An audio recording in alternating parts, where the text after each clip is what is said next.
بسم اللہ الرحمن الرحیم۔ آغاز ہے رب کریم کے پاک اور بابرکت نام سے جو بڑا ہی رحیم و کریم ہے۔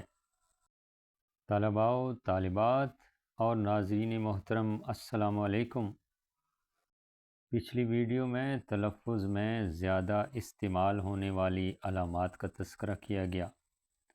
اب ایسی علامات کا ذکر کیا جا رہا ہے کہ جو بہت کم استعمال ہوتی ہیں، لیکن استعمال ہوتی ہیں تو ان کا تذکرہ ضروری معلوم ہوتا ہے۔ تو آئیے بڑھتے ہیں ویڈیو کی طرف۔ سب سے پہلے مد ہے اور اس کی علامت آپ کے سامنے، پھر کھڑی زبر ہے، کھڑی زیر ہے، الٹی پیش ہے، تنوین ہے۔ یہ ساری علامات کم استعمال ہوتی ہیں۔ علامات بھی دیکھ لیں اور ان کے نام بھی دیکھ لیں۔ جناب اب آپ کو تفصیل بتا دیتے ہیں۔ مد، یہ علامت صرف الف پر لگائی جاتی ہے اور الف مدّ بن جاتا ہے۔ جس الف پر یہ علامت ہوگی اسے الف ممدودہ کہیں گے۔ جہاں یہ علامت ہو وہاں الف کو لمبا کر کے پڑھتے ہیں، مثلاً عام، آج، آن، آگ وغیرہ۔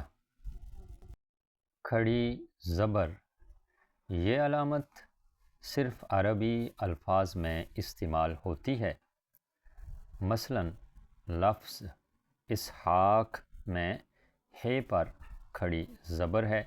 اسی طرح عیسیٰ، موسیٰ اور اللہ پر بھی کھڑی زبر ہے۔ کھڑی زیر، یہ علامت حرف کے نیچے لگائی جاتی ہے، جیسے آلہ، بعینہ، فی نفسہ اور متشبہ بہ وغیرہ۔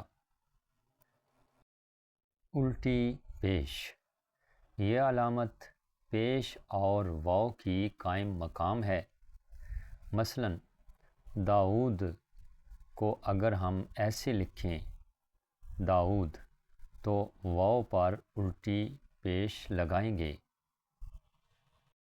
تنوین، اگر کسی حرف پر دو زبر لگا دیں یا اس کے نیچے دو زیر یا اس کے اوپر دو پیش لگا دیں تو اسے تنوین کہیں گے۔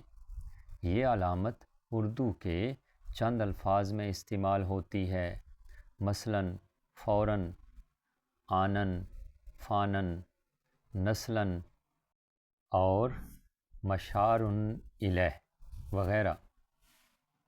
طلباء و طالبات اور ناظرین محترم، امید ہے ہماری آج کی ویڈیو آپ کو پسند آئی ہوگی۔